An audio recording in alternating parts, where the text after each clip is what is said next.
سخت است. درک کردن کسی که دردهایش را خودش میداند و دلش.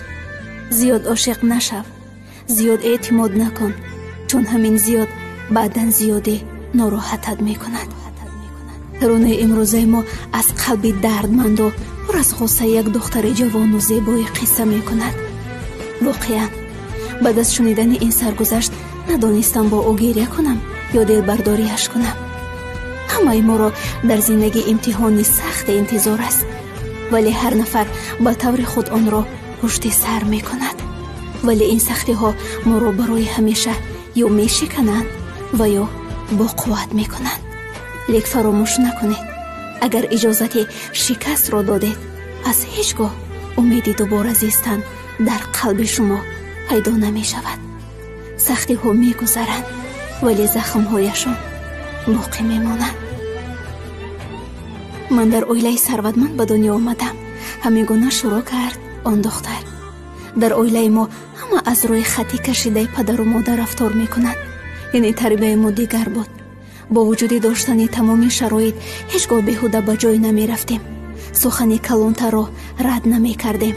همیشه می کوشیدم تا از باور خانواده نبرایم و پدرم را نزد دوست و دشمن سرخم نکنم. در دانشگاه خیلی فعال بودم. از روی دانشم تمامی خانواده مرا احترام می کردن. تمامی فکرم به خواندن و به بلند برداشتن آبرو و اعتبار پدرم بود. خلاص من دانشگاه را با 2 دیپلم ختم کردم. یک روز رفیق پدرم مرا برای پسرش خواستگاری می کند. چون آنها هم ثروتمند بودند و می خواستند با اویله مثل خودشان قدا باشند. چندین مراتب آمدند. در اول من راضی نشدم، اما پدرم از من رنجید که تو این خواستگاری رفیق نزدیک مرا رد میکنی گفته، ولی به خاطر احترام پدر به این کار راضی شدم. پسر در خارج تحصیل میکرد و مرا با او بالاخره فاتحه کردند. من با آن پسر فقط طریق تلفنی صحبت میکردم، اما از نزدیک یکدیگر را خیلی کم دیده بودیم. آن پسر با وجود ثروتمند بودنش خیلی آرام طبیعت و خاکسار و با احترام بود. حتی خیلی. من تا حال از او هیچگاه احساسی رنجش ندارم، زیرا هیچگاه به احترامی ندیدم. خلاص با توی من همگی 1 هفته مانده بود. همه آمادگی به توی داشتن. تمامی خویشاوندان، دوستان و نزدیکان از این توی آگاه بودند. همه با تمام آمادگی می دیدن که نخست میون پدر و من و آن رفیقش چنوفهمی می شود و با همین توی را قطع می کنند. بعد از این کار برای اولین بار در زندگی شکستم و نزد دوستانم سرخم شدم. واقعا سخت بود. من برای پسر نه، برای آبرویم شکستم که نمیدانستم دیگر به سؤالهای آدمان چی پاسخ گویم، برایشان چگونه نگاه کنم. خیلی برایم سخت بود. بعد این دختری که همیشه به همه جا مرا با راننده می فرستادند و اجازه بیهوده‌گردی را نداشتم، آزادم گذاشتند تا این حالت وزنین را فراموش کنم. بعضا میگویم ای کاش آزادم نمی گذاشتند. خلاص لبخندها تماما از من دور شدند. تبدیل یافتم به یک دختر خیلی جدی و حساس. از یار و دوستان، از دانشگاه، از همه بیگانه شدم و برای فراموش کردن این حالت خود را به هر کار بند می کردم تا شاد باشم. می رفتم به طربخانه ها با دوستانم، به تماشا جای ها و بیشتر در شبکه های اجتماعی می نشستم، اما حال و مداری با کسی حرف زدن رو نداشتم. خلاص یک روز در فیسبوکم یک مرد خواست با من دوستی کند. به سلامش جواب دادم و آهسته آهسته دوستی ما شروع شد. می دانستم اویله دار بود، صاحب فرزند، اما من آن وقت آنگونه بودم که هیچ چیز برام اهمیت نداشت. با کیم، کجایم، چی میکنم، چگونه حرف میزنم، هیچ چیز را اهمیت نمیداده که دختر گشتم. بعد 1 یا 1.5 سال تنهایی و به احساسی من با آن مرد دوستی صمیمی شدم. چو از خدا و رسول حرف میزد، از این رو احترامش نزدم بیشتر شد.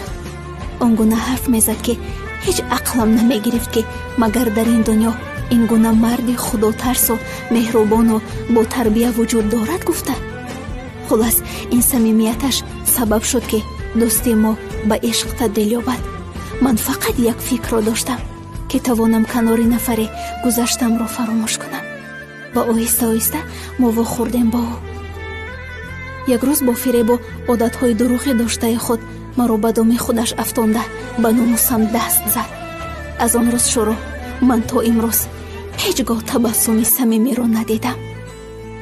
او مرا برای همیشه شکست. از گذشتم دیده سخت‌تر. آن روز من با گریه به خانه آمدم. حالم را خودم می‌دانستم و خداوند. با همین او دیگر به من زنگ نزد. از بین یک مدت گذشت، باز پیدا شد و کار شده شد گفته با او بازم صحبت را ادامه دادم. برای من مشکل نبود دربارش معلومات پیدا کردن. ای کاش این را وقت‌تر می‌کردم. وقتی دربارش جستجو را شروع کردم فهمیدم که او صدها نه هزارها دختران را این گونه به دام خودش افتانده است. اما قدر دلم از او ماند و سرد شد و با او دیگر گپ نزدم. از بین یک ماه گذشت. برام گفتند او سخت بیمار است. باز در دلم نماند و پیامش کردم. ولی بعدی 20 روز برام زنگ زد که من بیماری سخت را پشت سر کردم. گفته با من پیشنهاد کرد که خانواده‌تان را راضی کنان من با تو اویله دار می شوم. اون وقت من یک اشتباه سختی خود را درک کردم که من با مردی اویله دار صحبت کردم و برای من سخت بود فهمانیدن این به خانواده به آبرویمان، به پدری سخت گیرو به ناموسم. خیلی سخت بود. خواست از نزدیک ببینیم و حرف زنیم. بازم رفتم نزدش. همان انسان بود، دروغگوی، درویه، نامرد، خدا بخبر و پسترین انسان. آنگونه دروغ میگفت که اگر باورش نمی کردی شرمت می آمد. ولی دروغهایش را بازم باور کرده شادی کنم به خانه آمدم. اما هیچ خیانت ها و دختر بازی هایش را نپرداخت و دلم تماما از او ماند. من دیگر بعد او به کسی باور نمی کنم. حیاتی هیچ پسری را با دروغ سوزاندن نمی خواهم.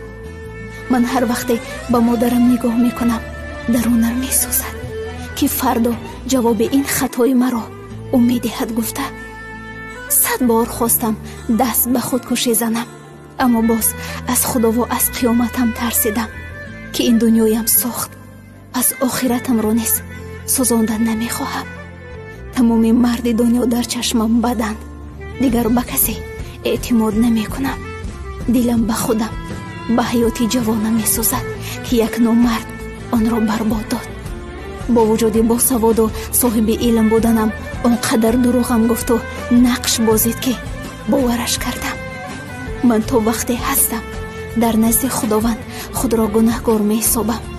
اما دیگر دلم به کسی جوش نمی زند. او هم آرزو و تمام امیدهایم را یک و یک برباد داد. دیگر نه ثروت از نگاهم عیان است، نه چیزی دیگر. اما همیشه از خداوند می خواهم پسترین حالت ها رو ببیند تا بفهمد که دیگران را بازی داراندن چگونه است. بعضی انسان های پست مثل این از نام خدا و دین اسلام حرف می زنند، اما خود پسترین انسانند. خدایا قدرتت را با آنها نشان بده تا دوباره جرأت تکرار کردن را نکنند. من دیگر به کسی صمیمی نیستم. او مرا در خودم با کل آرزوهایم گراند. خدایا مرا ببخش، اما او را سخت‌ترین جزا بده تا بداند که خدای هست.